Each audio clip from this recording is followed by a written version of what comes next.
안녕하세요. 책 읽어주는 남자 치킨양기입니다. 네, 여러분들 참 오랜만에 뵙는 것 같아요. 제가 비염이 심해져서 치료 좀 받고 안정을 좀 취하느라 좋은 책을 두고도 여러분들한테 낭독을 못 해드렸습니다. 구독자분들, 청취자분들 죄송하고 또 감사드립니다. 오늘 읽어드릴 책은요, 한스미디어에서 협찬해주신 책인데요, 수어사이드 하우스라는 책입니다. 협찬받았다고 해서 다른 대가를 받은 건 아니고요, 제가 읽어보니까 되게 재밌더라고요. 안 그래도 스릴러 소설을 가끔씩 읽어드리려고 했는데 한스미디어에서 좋은 책을 보내주셔서 너무 감사드립니다. 이 소설의 이야기가 어떻게 전개되고 어떤 분위기인지 여러분들께 읽어드리겠습니다. 편안하게 들어주세요.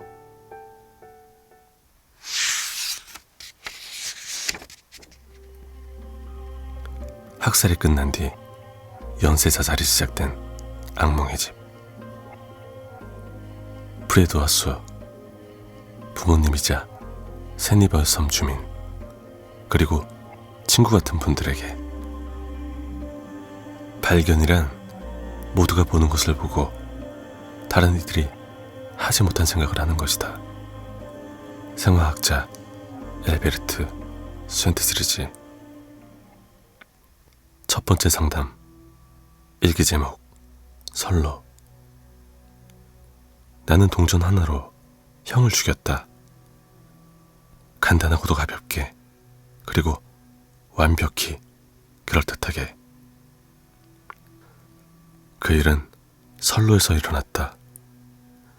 왜냐하면 앞으로의 인생에서도 알게 되겠지만 전속력으로 달리는 기차는 여러모로 대단하기 때문이다.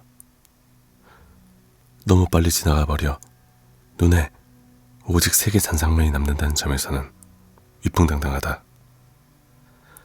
곧 지진이라도 닥칠 듯이 땅을 뒤흔든다는 점에서는 강렬하다. 하늘에서 뇌우라도 쏟아지듯 선로를 훑고 지나가는 소리는 귀를 먹먹하게 한다. 달리는 기차는 이 모든 것을 전부 갖고 있다. 그리고 하나 더. 달리는 기차는 치명적이다. 자갈이 듬성듬성 채워진 길이 선로까지 이어졌고 우리는 걸을 때마다 미끄러졌다. 저녁 6시쯤 됐으니 이제 기차가 마을을 지나갈 터였다. 해가 지평선 아래 자리를 잡자 구름 아래쪽은 서서히 진홍빛으로 물들어갔다. 땅거미가 지는 이 순간이 선로에 오기 좋은 때였다. 대낮에는 차장이 우리를 발견하고 꼬마 둘이 위험하게 선로에서 논다며 경찰을 부를 수도 있었다. 물론 나는 이 시나리오를 미리 실행해 놓았다. 형을 데려온 첫날에 죽여버리면 이 비극에서 빠져나갈 수 없는 구멍이 너무 좁아지니까. 경찰이 나를 신문할 경우에 대비해 대책을 마련해 둔 셈이었다. 우리가 선로에서 보낸 시간에 대해 빈틈없이 이야기를 꾸며내야 하니까. 우리는 전에도 여기 왔었다. 사람들 눈에 띈 적도 있고 잡힌 적도 있다. 부모님한테 경고받고 벌을 받은 적도 있다. 그 모든 게 내가 설정해둔 시나리오의 일부였다. 이번에는 뭔가가 잘못됐다고 부모님한테 말할 차례였다. 내 설명은 완벽했다. 형이랑 난 어렸으니까, 아직 어리석은 애들이었으니까. 이런 연출은 정말 잘한 일이었다. 형의 죽음을 맡은 형사가 워낙 성가진 사람이었다. 그는 내 얘기를 듣자 의혹을 품었고 아무리 설명해줘도 전혀 납득이 가는 기색이 아니었다. 단언컨대 지금까지도 그는 내 얘기를 믿지 않을 거다. 하지만 그날에 대한 나의 진술, 내가 만든 이야기는 물샐 틈 없었다. 그의 노력이 무색하게 어떤 점도 발견되지 않았다. 형과 나는 철뚝길에 올라 선로 옆에 섰다. 나는 주머니에서 동전 2개를 꺼내 하나는 형에게 건넸다. 흠 하나 없이 반짝이는 동전을 선로에 놓고 기다리면 기차가 우렁차게 지나가며 납작하고 매끈하게 펴준다. 이걸 알려주었을 때 형은 이런 놀이도 다 있느냐며 엄청 재밌어 했었다. 내 방에 있는 조그만 항아리에는 납작해진 동전이 10개가 넘었다. 내게 꼭 필요한 것이었다. 우리가 예전에도 그러고 놀았다는 증거가 되어줄 테니까. 어두워지자 저 멀리서 희미한 경적 소리가 들렸다. 그 소리는 마치 핏물이 번진 손뭉치 구름에 갇혀 메아리 치는 것 같았다. 해가 사라지자 밤은 더 어두워졌다. 거칠거칠한 하늘이 오팔처럼 빛나는 밤. 움직이는 데는 지장이 없지만 우리가 노출되지 않을 만큼 어스름해진 시각. 나는 쭈그리고 앉아 선로에 동전을 놓았다. 형도 똑같이 했다. 그리고 기다렸다. 처음엔 동전을 선로에 올려놓은 뒤 철뚝 아래로 내려가 몸을 숨기곤 했다. 그러다 밤에는 아무도 우리를 못 본다는 걸 알게 됐다. 그 후로는 기차가 다가와도 뛰어내려가지 않았다. 오히려 더 가까이 다가갔다. 위험에 가까이 다가가면 왜 아드레날린이 차오르는 걸까? 형은 아무것도 몰랐다. 아무것도 몰랐던 게 분명했다. 매번 갈 때마다 형을 조종하는 게 더 쉬워졌으니까. 마치 내가 파렴치한 불량배가 된 듯한 기분이 들 때도 있었다. 남을 괴롭히는 건 원래 형 전문이었는데 나는 간단함과 유능함을 혼동하지 말자고 다짐했다.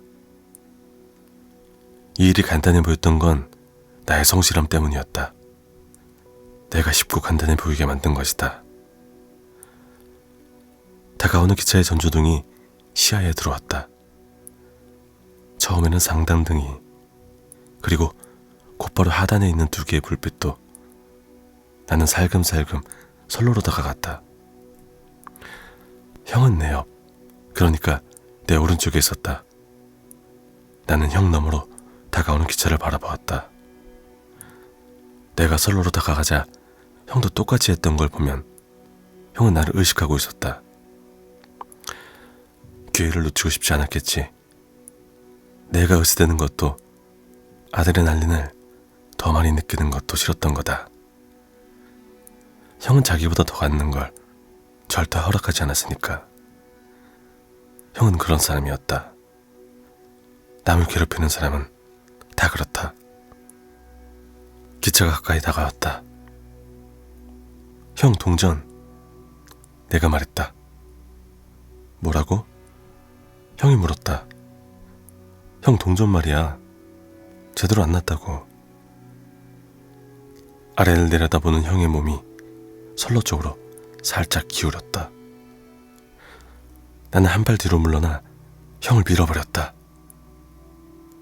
순식간이었다. 방금까지 옆에 있던 형이 어느새 사라졌다. 기차는 우레 같은 소리를 귀에 쏟아내고 녹물 같은 색깔을 눈에 채우더니 으르렁대며 지나갔다. 달리는 기차가 형을 따라가라는 듯이 일으킨 바람 때문에 나는 왼쪽으로 한두 발짝 밀려났고 앞으로도 몸이 쏠렸다. 나는 자갈밭을 디딘 다리에 힘을 주어버렸다. 기다란 기차의 마지막 량이 지나가고 나서야 나를 붙들던 보이지 않는 힘이 사라졌다. 나는 비틀거리며 뒤로 물러났다. 주변 상황이 다시 눈에 들어오기 시작했다. 고요함이 귀를 쥐었다. 선로에 남은 건 형의 오른쪽 신발이 다였다. 스스로 벗어 선로에 올려놓기라도 한 듯 반드시 놓여있는 게 신기했다. 나는 신중함을 발휘해 신발을 건드리지 않았다. 그래도 내 동전만은 집어들었다. 동전은 납작하게 펴져서 더 커져 있었다. 동전을 주머니에 넣었다. 동전 항아리에 넣어야겠다고 생각하며 집으로 향했다. 부모님께 이 끔찍한 소식도 전해야겠지. 나는 가죽 일기장을 덮었다. 당삼당때 이어서 읽기 위해 술 달린 가름끈을 책갈피에 끼워 넣었다. 방은 쥐죽은 듯 고요했다. 충격받았어요. 마침내 내가 물었다. 건너편에 앉은 여자가 고개를 저었다. 전혀. 내가 고백하는 동안에도 그녀는 한치의 변화도 보이지 않았다. 좋네요. 내가 여기 오는 건 치료 때문이지 비판을 받으려는 게 아니니까요. 나는 일기를 들어서 보여주었다. 다른 사람들에 대해서도 얘기하고 싶어요. 나는 기다렸다. 여자가 나를 뻔히 쳐다보았다.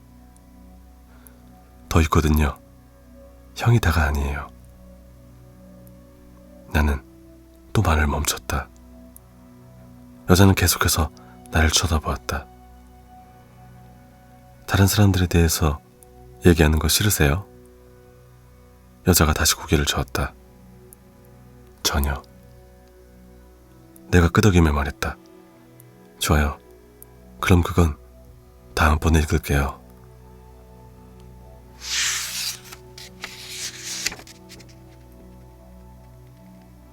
웨스트몬트 사립고등학교 2019년 6월 21일 금요일 오후 11시 54분. 초승달이 나뭇잎 사이로 간간히 뿌연 강체를 내보이는 깊은 밤. 이리저리 얽힌 나뭇가지 사이로 달의 모습을 드러냈다 감췄다 하며 숲속 땅을 희미하게 밝혔다. 흑백 영화에 오치를 더한 것 같았다. 들고 있는 촛불 덕분에 시야는 확보되었지만 조금이라도 속도를 올리거나 뛰려고만 하면 촛불이 자꾸 꺼졌다. 그는 살금살금 조심스럽게 속도를 늦췄다. 하지만 걷는 건 안 될 일이었다. 서둘러야 했다. 1등으로 도착해서 다른 사람들을 이겨야 했다. 그는 촛불이 꺼지지 않게 손으로 감싸 바람을 막았고 덕분에 몇 분간 주변을 둘러볼 수 있었다. 그렇게 몇 미터를 걸어 나가다가 수상하게 생긴 나무 앞에서 걸음을 멈췄다. 가만히 서서 나무의 몸통을 훑어보았다. 그토록 원하는 열쇠를 찾기 위해서였다. 바로 그때 촛불이 꺼졌다. 바람은 없었다. 연기와 함께 타는 냄새가 코를 채웠다. 이유도 없이 갑자기 촛불을 꺼뜨리면 맨 인 더 미러는 끝이었다. 규칙에 의하면 10초 안에 초에 다시 불을 붙여야 했다. 이 규칙을 깬 사람은 지금까지 한 명도 없었다. 성냥을 더듬어 찾았다. 규칙상 라이터는 안 되고 성냥만 가능했다. 그는 성냥으로 성냥갑 옆을 그었다. 불이 켜지지 않았다. 떨리는 손으로 다시 그었다. 성냥이 부러져 깜깜한 땅바닥으로 떨어졌다. 성냥갑을 열어 다시 한 개피를 꺼냈는데 몇 개비가 땅에 떨어졌다. 젠장. 그가 내뱉었다. 이런 식으로 성냥을 낭비할 순 없었다. 사택에 도착해 셀프룸에 들어갈 때를 대비해 아껴야 했다. 하지만 그는 지금 꺼진 초를 들고 어두운 숲속에 혼자 있었다. 떠도는 얘기가 맞는다면 위기에 처한 것이었다. 몸이 덜덜 떨리는 것으로 보아 그 자신도 얘기를 믿고 있었다. 그는 침착해질 때까지 가만히 손을 들여다보다가 다시 성냥을 그었다. 성냥개비에서 불꽃이 확 하고 타올랐다. 불꽃은 확 냄새나는 연기를 뿜어내며 곧 자리를 잡았다. 그가 성냥불을 초 심지에 가져다 댔다. 불이 붙어 다행이었다. 그는 숨을 고르며 어두운 숲을 둘러보았다. 주변 소리에 귀를 기울이고 기다렸다. 아무래도 시간 안에 마친 건 자신뿐인 것 같았다. 그는 앞에 있는 나무로 관심을 돌렸다. 그리고 천천히 앞으로 걸어 나갔다. 촛불이 꺼지지 않게 신경 쓰면서 맨 인더미러의 접근을 피하려면 촛불이 꼭 켜져 있어야 했다. 거대한 딱걸나무에 다가서자 바닥에 나무 상자가 놓여 있었다. 그가 무릎을 꿇고 앉아 뚜껑을 열었다. 안에 열쇠 하나가 있었다. 심장이 세차게 펌프질하며 목에 붉어진 혈관으로 피를 막아내 보냈다. 그가 숨을 한번 깊이 들여마시고는 후 불어서 촛불을 껐다. 열쇠를 발견하면 촛불 끄는 게 규칙이었다. 그는 숲을 벗어나기 시작했다. 멀리서 기차 경적 소리가 어둠을 뚫고 들려오자 아드레날린이 솟아났다. 경주가 시작된 것이다. 그가 돌진했다. 발목을 삐었고 나뭇가지가 자꾸만 얼굴을 때렸다. 숲속을 뛰는 내내 굉음을 내며 달리는 기차 때문에 땀이 흔들렸다. 그 진동 때문에 발걸음이 더욱 조급해졌다. 숲을 벗어날 즈음 기차가 그의 왼쪽에 있는 선로를 따라 빠르게 지나갔다. 기차 세부치에 비친 달빛이 괴상하게 일그러졌다. 그는 나뭇잎을 떨쳐내고 사택을 향해 뛰었다. 헐떡거리며 뱉어내는 앓는 소리는 이내 기차 소음에 묻혔다. 입구에 다다르자 문을 밀고 뛰어들었다. 그 순간 누가 말했다.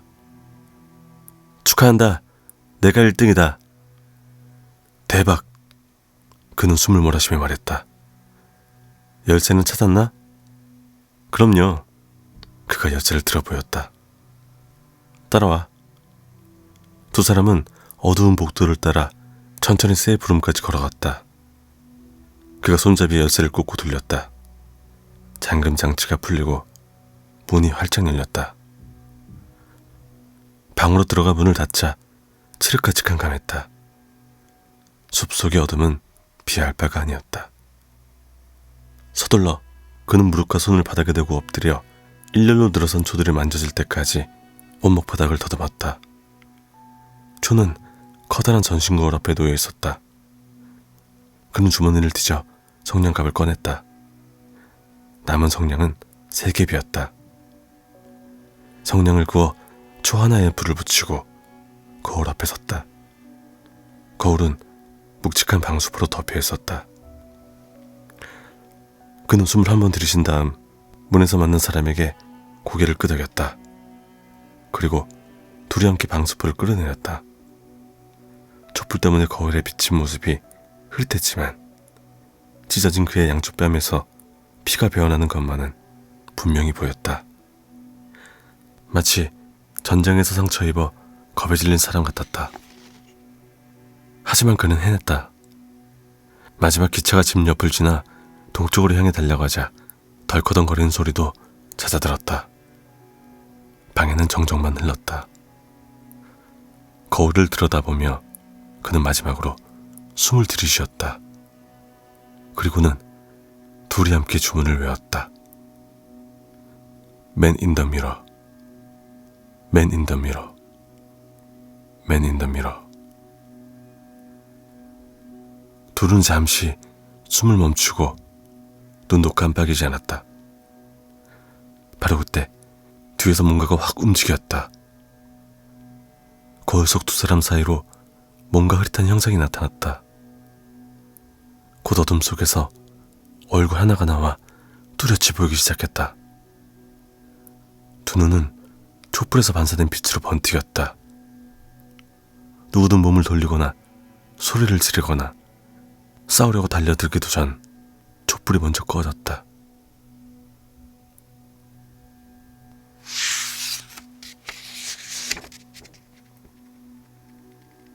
인디애나 페퍼밀 1919년 6월 22일 토요일 오전 3시 33분. 형사가 차를 몰고 노란색 폴리스 라인을 지나쳤다. 주변은 이미 통제 중이었다. 그는 빨갛고 푸른 불빛이 번쩍이는 혼란 속으로 차를 끌고 들어갔다. 경찰차, 구급차, 소방차가 벽돌기둥 앞에 아무렇게나 주차되어 있었다. 기숙학교인 웨스트먼트 사립고등학교 정문이었다. 엉망진창이군. 상관에게 들은 얘기로는 학생 2명이 캠퍼스와 인접한 숲에서 살해됐다는 것뿐 더 자세한 내용은 없었다. 과잉 대응을 할 만한 상황이었다. 시내에 있던 경찰과 소방대원이 총동원되었다. 보안이 병원 인력의 절반이 이곳에 온 것 같았다. 의사와 간호사들이 구급차 전조등 앞을 지날 때마다 그들의 수술복과 하얀 가운이 환하게 빛났다. 경찰들은 학생과 교직원들을 불러내 교문 밖 빛이 있는 쪽으로 이끌면서 뭔가를 얘기하고 있었다. 폴리스라인 바깥쪽에는 채널6 방송 차량이 세워져 있었다. 잠에 몽롱함에 취할 시간대지만 더 많은 취재진이 속속 몰려들 거라고 그는 확신했다. 헨리 오트 형사가 차에서 내리자 담당 경관이 상황 설명을 해주었다. 처음 신고 전화가 들어온 건 밤 12시 25분이었습니다. 그 뒤로 전화가 더 몇 통 이어졌고요. 다들 숲에서 난리가 났다는 내용이었습니다. 숲이 어디를 말하는 거죠? 헨리 오트 형사가 물었다. 캠퍼스 외곽에 있는 버려진 집입니다. 버려졌다니요? 지금까지 들은 얘기로는 말이죠. 원래는 교사형 사택이었는데 몇 년 전 캐나다 철도선이 들어서면서 매일 화물 열차가 그쪽을 지나가게 됐답니다. 소음이 워낙 심해서 비우게 된 거죠. 지금 사택은 캠퍼스 안에 있다고 하더군요. 학교 측은 부지를 미식축구장이랑 육상경기장으로 개발할 계획이라는데 일단 지금 숙소에 그냥 버려져 있는 상태입니다. 학생 몇 명과 얘기를 해보니 심야 시간 파티 장소로 학생들이 즐겨 찾았던 모양입니다. 오트 형사는 웨스트버트 사립고의 정문을 통해 학교 안으로 들어갔다. 본관 앞에 골프카트 한 대가 서 있고 거대한 기둥 사이에 삼각형 모양의 박궁벽이 조명을 받아 반짝였다. 박궁벽에는 학교 표어가 새겨져 있었다. 베니암 솔롬, 레린 쿠아티스, 에트. 건물을 올려다보느라 고개를 뒤로 젖힌 오트 형사가 중얼거렸다. 혼자 와서 함께 떠나다.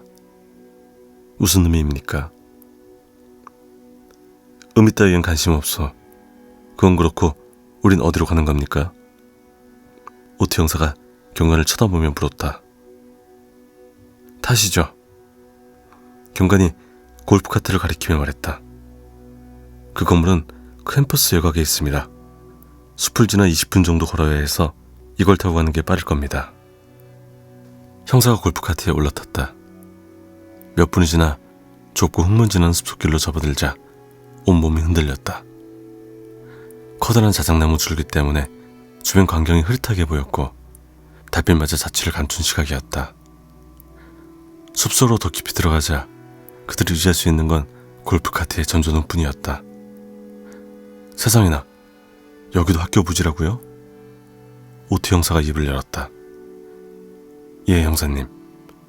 교사들 사생활 보호를 위해 교정에서 좀 멀리 떨어진 곳에 집을 지었다고 합니다. 좁은 길, 저 끝에 사람들이 바삐 움직이는 게 보였다. 시야확보를 위해 조명이 설치되어 있었다. 새까맣게 우거진 숲을 빠져나갈 때는 선사시대의 거대 생명체 입에서 탈출하는 기분이었다. 입구에 다다르자 경관이 골프카트의 속도를 줄였다. 형사님, 현장에 도착하기 전에 말씀드릴 게 하나 더 있습니다. 뭔데요? 형사가 경관을 바라보았다. 경관을 침을 삼켰다. 좀 잔인합니다. 이런 광경은 저도 처음입니다. 한밤중에 깨어난 오트 형사는 웅웅대는 소리에 숙취까지 겹쳐 인내심이 바닥난 상태였다. 맞장구를 쳐주는데도 소질이 없었다. 갑시다. 그가 앞쪽을 가리키며 말했다. 골프카트가 어두운 길을 나와 할로겐 조명이 있는 곳에 도착했다. 이곳에 배치된 인원은 소수였지만 오히려 더 차분하고 체계적이었다. 용의주도한 출동경찰은 범죄 현장이 훼손되는 일이 없도록 경찰, 구조대, 소방관 인원을 최소한도로 해놓았다. 경관은 게이트 바로 앞에 카트를 세웠다. 이런 젠장. 오투 형사가 골프카트에서 내리며 중얼거렸다. 먼저 온 사람들이 그의 반응을 지켜보며 지시를 기다리던 중이라 모두가 그를 쳐다보았다. 그 앞에는 100년 전 과거에서 튀어나온 것 같은 커다란 신민지풍 주택이 한 채 서 있었다. 그 집은 어슴푸레한 빛 가운데 있었고 조명을 받아 외관을 둘러싼 단쟁이 넝쿨이 빛나고 있었다. 게이트 철문은 집을 지키듯 서 있었고 키 큰 떡갈나무들이 어둠 속으로 가지를 뻗치고 있었다. 오투 형사가 처음으로 본 건 게이트 창살에 꽂혀있는 남학생 시체였다. 이건 사고가 아니었다. 게이트를 타고 넘다가 실수로 창살에 넘어진 게 아니었다. 분명 의도적인 것이었다. 아주 교묘했다. 누군가 저 학생의 몸을 저기에 꽂았다. 신중하게 들어올려서 창살에 내려놓았다. 창살 하나가 학생의 턱을 뚫고 동시에 얼굴을 통해 두개골까지 찌르도록. 오투 형사가 주머니에서 손전등을 꺼내 건물로 향했다. 그때 옆쪽 바닥에 앉아있는 여학생 하나가 눈에 들어왔다. 피를 뒤집어 쓴 여학생은 충격으로 멍한 상태였고 팔로 무릎을 감싸 안고 몸을 앞뒤로 흔들고 있었다. 이건 애들이 말썽을 피우는 정도가 아니라 거의 사륙 현장인데요.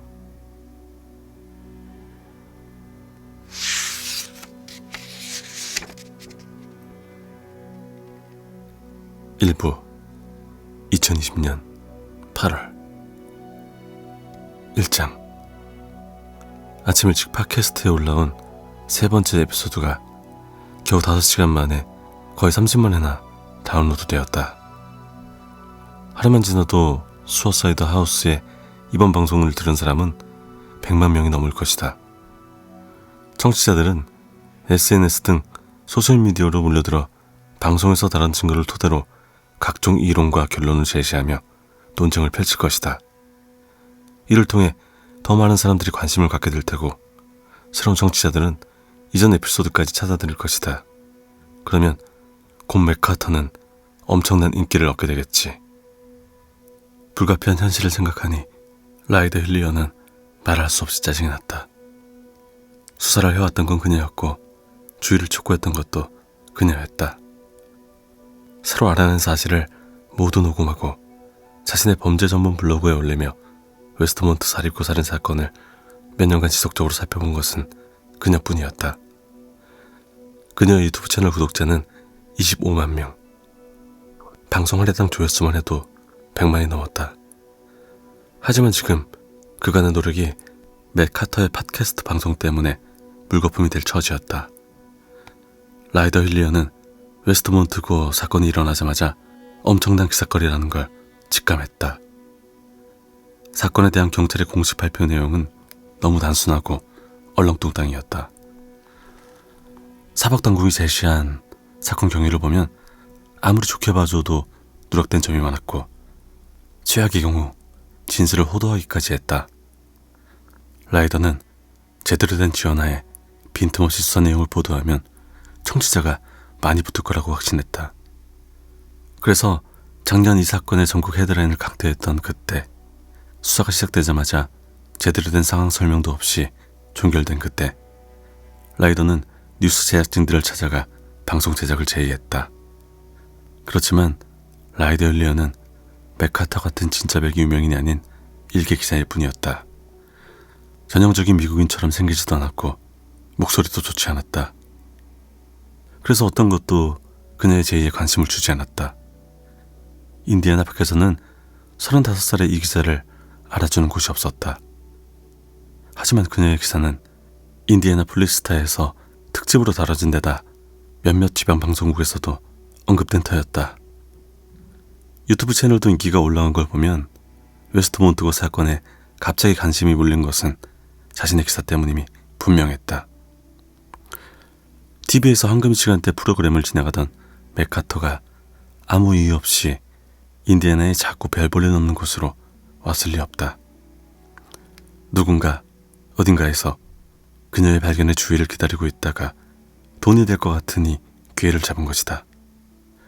그래서 매일 밤 방송하는 시사 프로그램 진행자인 맥카터를 이곳으로 파견한 것이다. 맥카터의 명성에 몰려든 사람들은 그가 진행하는 얄팍한 내용의 팟캐스트 방송에 관심을 쏟을 것이다. 수사 기술이며 열정 넘치는 태도로 유명한 그 맥카터 씨께서 웨스트몬트거 사건이 너무 쉽게 종결됐다며 자신의 해답을 찾겠다고 공언한 마당이니 청취자들이 수백 명 달라붙을 것이다. 그렇지만 협찬도 후하게 받고 돈도 선불로 당겨받은 그가 증명할 것이라고는 자기네들이 비극이라는 재덩이를 등에 업고 팟캐스트를 통해 돈벌이했다는 것 말고는 쥐뿔도 없을 것이다. 이 비극이란 게 청취자들을 사로잡을 만큼 충격적이고 소름 끼칠수록 더 그렇다. 그리고 웨스트몬트거 사건은 그 기준에 부합했다. 라이더는 이런 거대 산업 때문에 밀려나고 싶지 않았다. 오히려 그 반대였다. 지금 와서 그만두기에는 아까울 정도로 열심히 일했다. 그래서 팟캐스트의 성공에 발맞춰갈 계획이었다. 그러기 위해선 맥카터를 끌어들여야 했다. 자신이 쥐고 있는 카드를 보여주면 그도 관심을 갖고 주목할 것이다. 그녀는 신문사 월급만으로는 생계가 가능했고 유튜브 채널 덕에 광고 수익이 쏠쏠했다. 그렇지만 30대 중반인 라이더 힐리어는 경력을 쌓고 싶었다. 한 건 터뜨려서 역사상 가장 유쾌한 범죄 팟캐스트에 자신의 이름을 올리고 한 단계 높은 수준으로 도약하고 싶었다. 따지고 보면 맥카터 역시 그녀가 필요했다. 웨스트몬트거 살인사건에 대해 그녀만큼 잘 아는 사람이 없으니까. 그 사건을 수사했던 형사도 그녀만큼은 알지 못한다.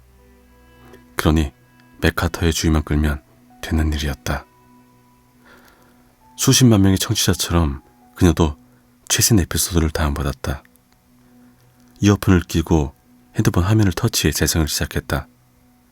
맥카터의 노련한 목소리가 들려왔다. 인디애나 페퍼밀 미시간 호수 근처에 있는 웨스트몬트 사립고등학교는 명망 있는 기숙학교로 설립된 지 80년도 넘었습니다. 유구한 역사로 보아 방송을 듣는 여러분보다 더 오래 존재하게 될 것입니다. 하지만 그런 명예와 영예 위에 상처가 하나 생겼습니다. 앞으로 오래도록 기억될 추하고도 지저분한 오점이 남은 겁니다. 이번 방송에서는 이렇게 명망 있는 학교에서 일어난 비극에 대해 다시 얘기해 볼까 합니다.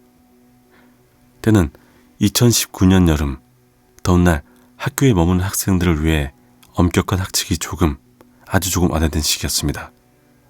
문제의 그날 학생들이 어둡고 위험한 게임을 하던 중 일이 틀어져 학생 2명이 비참하게 살해되었고 교사 1명이 기소되었습니다. 하지만 이 이야기의 핵심에는 생존자들이 있습니다. 그 학생들, 이 사건을 잊기 위해 필사적으로 노력했지만 이상하게도 자꾸 그날 밤으로 되돌아간 학생들에 대해 얘기를 나눠보려 합니다. 우리는 운명을 가른 그날 밤에 일어난 일을 자세하게 살펴볼 것입니다. 학생들과 그들이 캠퍼스 외곽숲에서 벌인 무모한 게임에 대해서도 알아볼 겁니다.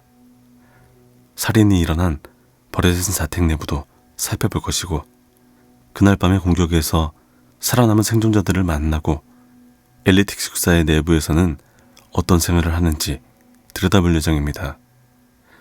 경찰 보고서, 목격자 진술서, 사회복지사의 기록, 그리고 사건에 연루된 학생들의 심리평가서도 살펴볼 겁니다.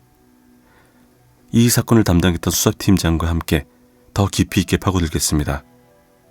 마지막으로 이 사건을 일으킨 웨스트몬트 사립고 교사 찰스 고먼의 마음을 들여다볼 텐데요. 이런 과정을 통해 새로운 사실을 발견하길 고대합니다. 누구도 발견하지 못했던 학교 담장에 갇힌 이 비밀스러운 사건에 한 줄기 빛을 선사할 작은 증거를 말입니다. 대체 학생들은 왜 버려진 사택으로 되돌아가 자살을 하는 걸까요? 그 비밀을 밝힐 시간입니다. 저는 맥카터고요. 지금 여러분은 수어사이드 하우스에 도착하셨습니다. 라이더는 조깅을 하면서도 고개를 설레설레 저었다. 오프닝마저 이렇게 혹하게 만들다니. 맥카터입니다. 오늘 방송은 수어사이드 하우스의 세 번째 시간입니다. 웨스트몬트고 살인사건의 생존자 중 한 명인 테오 콤프턴 학생과 얘기를 나눠보려는데요. 그는 사건이 일어났던 작년 6월 21일 밤 버려진 사택이 있었지만 지금까지 단 한 번도 인터뷰를 하지 않았죠. 그런데 오직 제게만 그날의 이야기를 털어놓겠다고 수어사이드 하우스 웹페이지 게시판을 통해 연락이 왔었습니다. 친구 2명이 살해당한 그날 밤 무슨 일이 있었던 건지 털어놓겠다는 말이죠. 우리는 테오 학생의 요청대로 페퍼밀에 있는 맥도날드에서 만났습니다. 그는 구석 칸막이 자리에 앉았는데도 대화 내내 속삭이더군요. 거기다 한참이나 뜸을 들이고서야 이야기를 시작하는 바람에 녹음 파일 앞부분은 뭉텅 잘라내야 했습니다. 이제 파일을 들을 텐데요. 중간중간 제가 코멘트를 넣는 상황을 설명하겠습니다. 그래서 친구들이 살해당한 그날 밤 거기 있었죠? 테오가 고개를 끄덕이며 턱에 난 수염을 긁적였습니다. 네, 거기 있었어요. 폐가에 대해 얘기해주세요. 그곳이 인기 있는 이유는 뭐죠? 왜긴요, 우리 기숙사에 갇힌 10대잖아요. 규칙도 꽉 막혔고 복장 규정까지 있으니 말 다 했죠. 숲속에 있는 폐가는 탈출구 같은 거였어요. 무엇으로부터 탈출한다는 거죠? 규칙, 교사들, 상담선생님, 상담시간 등이에요. 우리가 원한 건 자유였다고요. 그냥 학교에서 뛰쳐나와 거기서 민둥대면서 여름을 즐기고 싶었어요. 이제 막 졸업반이 되는 거죠. 맞습니까? 네. 그렇지만 이번 여름엔 태호 학생과 친구들 모두 거기 안 가죠? 이젠 아무도 안 가요. 작년 여름 살인이 있었던 날 밤 친구들과 뭔가 하던 중이었죠. 어둡고 비밀이 가득한 게임을요. 그것에 대해 얘기해 줄래요? 태호가 저를 무섭게 쏟아보더니 창문 너머 주차장으로 시선을 돌렸습니다. 제가 뭔가를 더 알고 있다고 생각하는 것 같았죠. 웨스트몬트 사립고가 내부에서 일어난 살인사건으로 악명을 떨치게 된 지 이제 1년이 되었습니다. 사람들은 그날 밤 학생들이 위험할 게임을 했다며 의문을 제기하지만 경찰이 수사 진행 상황에 대해 함구하는 바람에 루머는 오히려 더 확산됐습니다. 그날 밤 무슨 일이 있었는지 얘기해보세요. 거기서 뭘 하던 중이었죠? 주차장을 쳐다보던 태호는 시선이 제게로 옮겨왔습니다. 우린 그때 그 집에 있지 않았어요. 숲에 있었다고요. 그 집을 둘러싼 숲을 말하는 건가요? 태호가 고개를 끄덕였습니다. 다 같이 게임을 하던 중이었다고 하던데요. 아니라고요. 게임이 문제가 아니었다고요. 태호는 마치 모욕이라도 받았다는 듯 성급하게 대꾸했습니다. 다음 말을 기다렸지만 더 이상 말이 없더군요. 그래서 저는 강하게 밀어붙였습니다. 사람들 말로는 태호 학생과 친구들이 맨 인 더 미러라는 게임을 하던 중이었다고 하던데요. 게임 규칙을 지키는데 너무 몰두한 나머지 끔찍한 일이 일어난 거라고요. 태호는 고개를 저으며 다시 창밖으로 시선을 옮겼습니다. 우리가 이를 엉망으로 만든 거예요. 아시겠어요? 이제는 진실을 말해야 한다고요. 진실이라고요? 좋습니다. 알고 있는 내용을 얘기해주세요. 태호는 몇 번이나 숨을 깊게 들이쉬었습니다. 거의 과업 수준이었죠. 경찰한테 전부 말한 게 아니에요. 뭐에 대해서요? 그날 밤에 대해서요. 많은 것에 대해서요. 예를 들면 태호는 여기서 오랫동안 뜸을 들였습니다. 저는 애타는 마음으로 기다렸고 마침내 그가 입을 열었습니다. 예를 들면 고먼 선생님에 대한 거요. 저는 숨이 목에 걸린 듯 잠시 입을 열 수가 없었습니다. 찰스 고먼은 웨스트몬트 사립고 교사로 테오 컴프턴의 친구들을 살해한 혐의로 기소되었습니다. 학생 2명을 살해한 뒤 1명은 게이트 창살에 꽂은 혐의 말이죠. 그에 대한 기소는 매우 엄중하며 다른 용의자는 없는 상황입니다. 이런저런 증거들이 고문을 불리한 상황으로 몰아갔죠. 그런데 많은 사람들은 이 살인사건에 지금까지 알려진 것보다 더 많은 뭔가가 존재한다고 믿고 있습니다. 그리고 이제 테오 컴프턴이 이 복잡한 퍼즐에서 사라진 조각을 꺼내 끼워 맞출 참이었습니다. 그 사람이 왜요?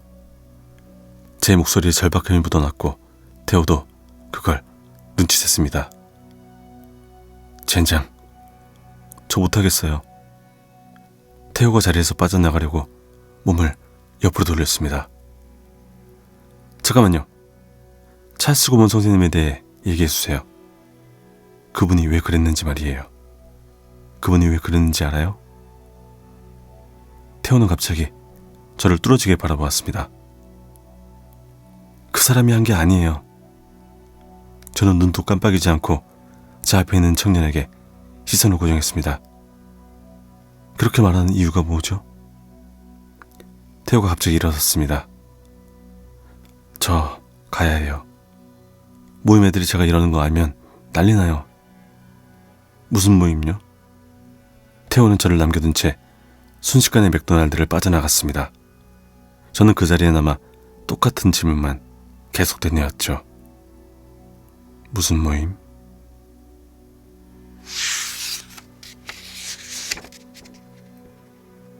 (2장) 라이더 힐리언은 조깅을 하면서 에피소드의 반을 들었다. 끝까지 듣고 싶은 마음이 굴뚝 같았지만 내일까지 써야 할 기사가 있었다. 매주 인디애나폴리스타 일요일판에 연재하는 범죄 칼럼이었다. 그녀의 칼럼은 신문사에서 잘 나가는 편에 속했다. 온라인 사이트에는 늘 댓글이 줄줄이 달리고 인기 있는 뉴스 사이트에선 그녀의 칼럼을 링크로 연결하는 일이 다반사였다. 샤워를 마친 그녀는 청바지에 탱크탑을 입고 주방 탁자로 갔다. 탁자 위 노트북 앞에 앉아 밤 10시 40분까지 1시간쯤 기사를 썼다. 사수밴드에서 사라진 남성에 대한 기사였다. 최근 드러난 바로는 남성의 생명보험 가입 시점이 문제가 되면서 아내에게 혐의가 물린 상황이었다. 오늘따라 글이 잘 써지지 않았다. 어떻게든 마무리하고 싶은데 맥카터의 깊고 노련한 목소리가 자꾸만 머릿속에 맴돌았다. 아까 듣던 팟캐스트를 이어서 듣고 싶은 마음뿐이었다. 그녀는 결국 유혹에 굴복했다. 노트북을 옆으로 밀어두고 핸드폰을 들어 다시 재생 버튼을 눌렀다. 이렇게 테오 컴프턴과의 인터뷰는 속된 말로 쫄딱 망했다고 할 만큼 실패로 끝났습니다. 하지만 완전히 실패한 건 아닙니다. 이 짧은 대화에는 수상한 점이 있기 때문입니다. 웨스트몬트 사립고 살인사건이 일어난 것은 작년 6월 21일입니다. 그리고 찰스 고먼이 용의자로 지목되었습니다. 바로 그의 집에서 살인 계획서가 발견되었기 때문입니다.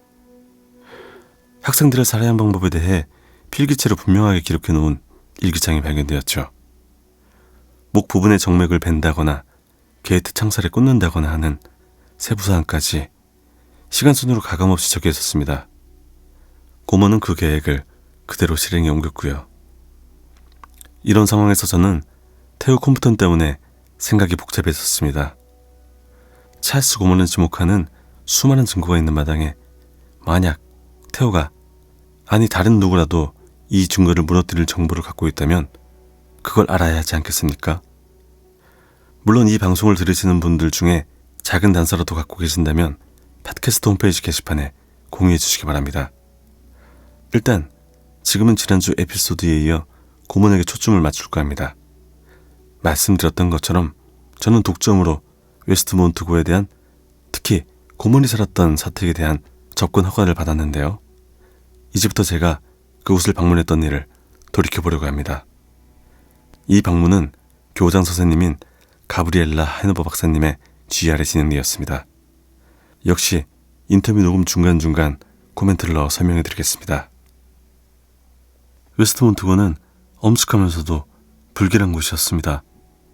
하얀색 사암으로 지어진 고딕식 건물이 처마까지 닿는 담쟁이 덩굴로 뒤덮여 있었죠.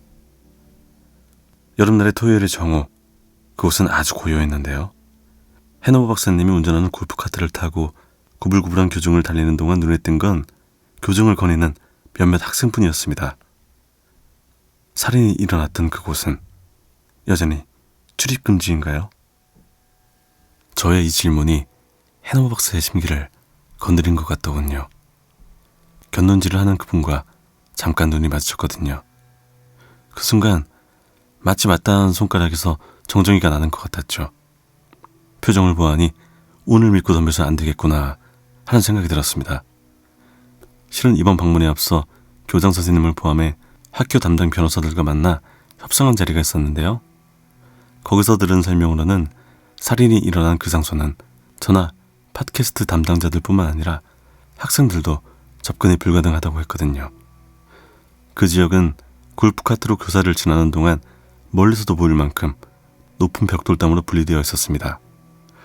저처럼 호기심 충만한 분들을 위해 말씀드리자면 붉은 벽돌은 멀리 떨어지라고 경고의 느낌을 주지 않았습니다. 오히려 반대였죠. 그 너머에 무엇이 있을지 와서 살펴보라고 애원하는 것 같았죠. 뭔가 사악한 것이 이곳에 숨겨져 있다고 소리치는 것 같았어요. 그 담만 넘으면 숲이 시작되고 거기서 숨겨진 길을 따라가면 악명 높은 사택에 닿을 수 있거든요. 살인이 일어나기 전까지만 해도 학교는 그것을 철거하고 주변 숲을 정리해 미식축구장, 육상경기장, 야구장, 축구장을 만들 계획이었습니다. 지난 몇 달간 자금도 확보해 놓은 상태였고요. 페퍼밀 경찰서로부터 범죄 현장에 더 이상 증거가 남아있지 않다는 확인만 받으면 철거 작업이 시작될 예정이었습니다. 그러나 사건이 신속하게 마무리됐는데도 주지사는 공사를 연기하라는 행정명령을 내렸습니다. 사실 이것은 작년에 페퍼밀 경찰서가 철거를 연기하라고 경찰청을 압박하고 경찰청이 주지사를 압박한 결과입니다. 경찰 내부에 있는 누군가가 그날 밤 담벼락 안에서 일어난 일에 대해 여전히 뭔가 꺼림칙하다고 여기고 있나 봅니다. 그래서 철거는 미뤄진 상태입니다. 하지만 웨스트몬트의 실세들, 즉 이사회를 비롯해 학교의 성공에 매달린 돈 있는 자들은 철거가 되기만을 고대하고 있습니다. 학교 역사에 오점이 생겼는데 그걸 지우려면 철거밖에 없다는 것이겠지요. 어쨌든 현재로선 굳건히 서 있는 상태입니다. 그리고 저는 그곳으로 들어가는 길을 찾아낼 것입니다. 그렇지만 오늘만큼은 내 부탁이 부응이 없더라도 그냥 넘어가야지 생각했습니다. 헤노버 박사에게 부담을 줬다가는 그대로 끝이 날 수 있으니까요. 버려진 사택을 이번에 보지 못한다는 것은 이미 아는 내용이었습니다. 다만 고문의 2층 집은 약속을 받아놓은 상황이었죠. 그리고 이제 시작입니다. 우리는 교사형 주택지로 다가갔습니다. 집들이 길게 들어선 곳으로 교사거리라고 부르는 장소였죠. 그 가운데 14호가 고문이 8년 동안 재직하며 거주했던 곳입니다. 모범적인 화학교사였으며 인사고과에서도 칭찬 일색이었던 사람입니다.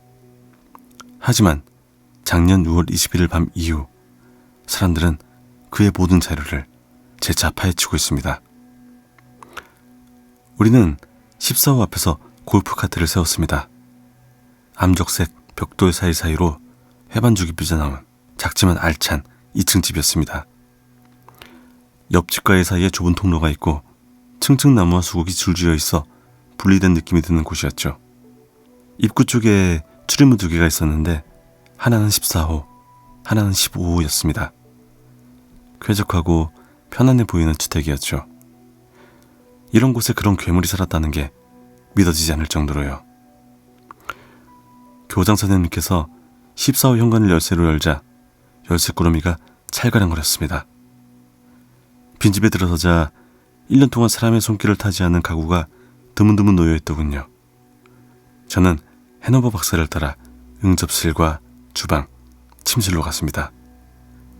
작은 서재를 지날 때 해노버 박사의 전화가 울리더군요. 그녀는 양해를 구하고 밖으로 나가 전화를 받았고 저는 갑자기 찰스 고먼의 집에 혼자 남게 되었습니다. 집안은 불안할 정도로 고요했죠. 고먼이 비밀스러운 삶을 영위하던 이곳은 1년이 넘도록 주인이 없었습니다. 왠지 불길한 느낌이 들면서 저는 곧 깨달았죠. 이 집은 앞으로도 새로운 입주자가 없으리라는 것을요. 그 누구도 살인자의 뒤를 이어 이곳에 살아가면서 그가 살해한 학생들의 영혼을 대면하고 싶지 않겠죠. 그 영혼들이 제대로 된 해명과 사건의 종결을 찾아 집안을 배회하고 있을 테니까요. 그 순간 저는 그들을 느낄 수 있었습니다. 제가 원하는 것도 그들과 똑같은 것이었죠. 저는 몸을 흔들어 목 뒤에서 느껴지는 싸늘함을 털쳐냈습니다. 시간은 별로 없었죠. 이래서는 안 된다는 걸 알면서도 취재기자의 본능이 날뛰는 걸 어쩔 수 없었습니다. 저는 급히 작은 서재로 들어갔습니다. 방이 비워져 있더군요. 바닥에 양탄자가 눌린 자국을 보니 방 한가운데가 책상자리였음을 알 수 있었습니다.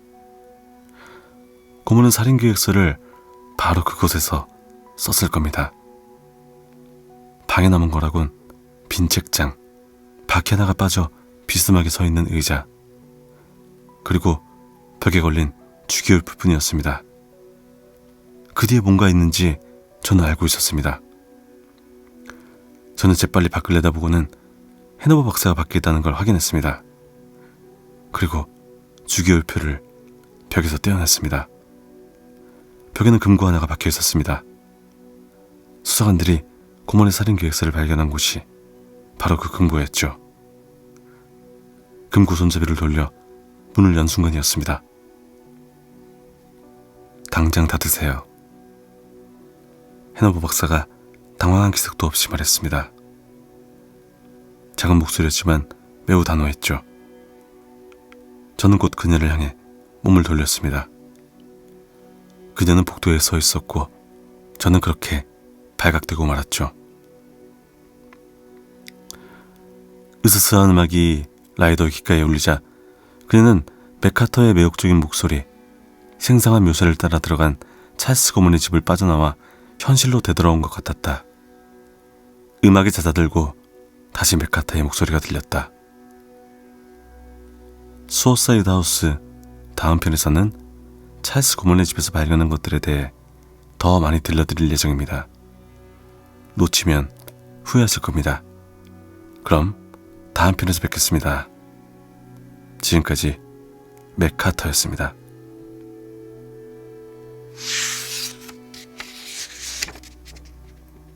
(3장) 요란한 광고 소리에 짜증이 난 라이더 힐리어가 팟캐스트를 바로 꺼버렸다. 방바닥에 핸드폰을 내던지고 싶은 심정이었다. 맥카터는 금고에서 발견한 게 지불도 없었다. 다음 편까지 기다렸다가 들을 필요도 없었다. 값싼 미끼를 던져놓고 자신이 얼마나 수완 좋은 취재기자인지 셀프로 홍보하는 꼴이라니. 보는 사람이 창피할 지경이었다. 웨스트몬트고 사건에 대해 조금이라도 아는 사람이라면 수사관들이 벽에 있는 금고에서 고먼의 살인계획서를 발견했다는 것 정도는 다 알고 있었다. 맥카터의 발견에는 획기적인 게 하나도 없었다.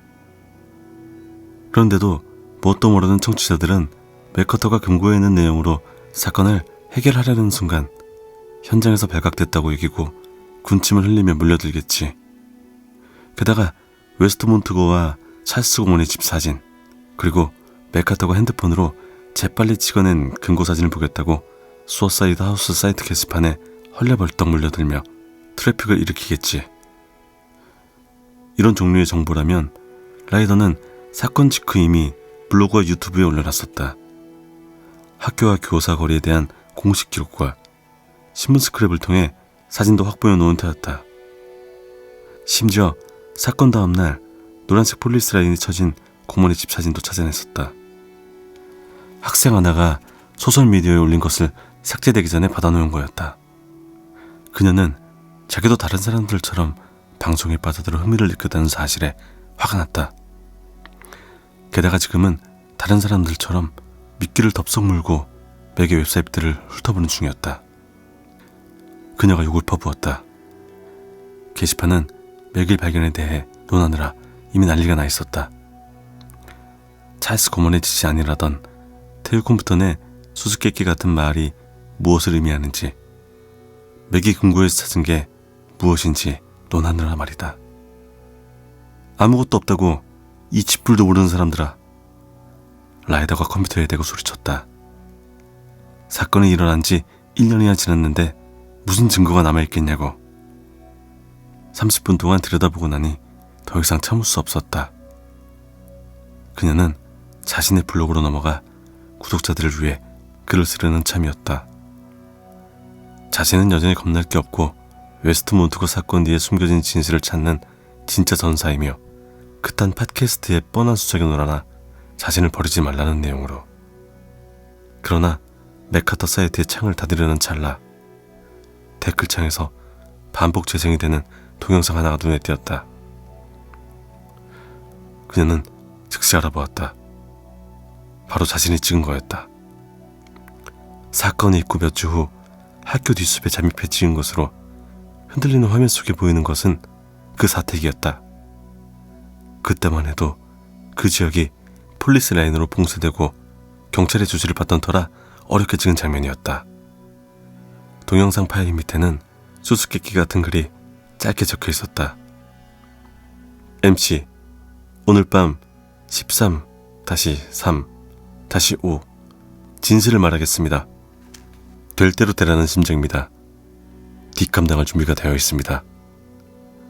라이더는 MC가 맥카터를 의미한다는 걸 알았다.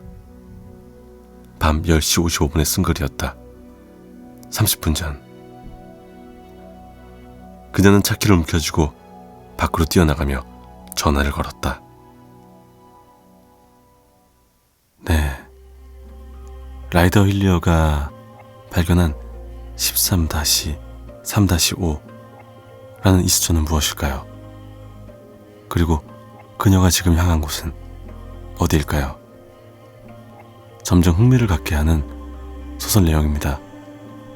과연 범인은 누구며 학생들은 왜 그렇게 끔찍하게 죽은 채로 발견됐는지, 무슨 일이 있었는지 궁금하신 분은 뒷이야기를 읽어보시기 바랍니다. 저는 이 수어사이드 하우스라는 책을 여기까지 소개해드릴게요. 네, 이렇게 스릴러물을 좋아하시는 분들께 추천드립니다. 감사합니다. 편안한 밤 되세요. 스캔향기였습니다.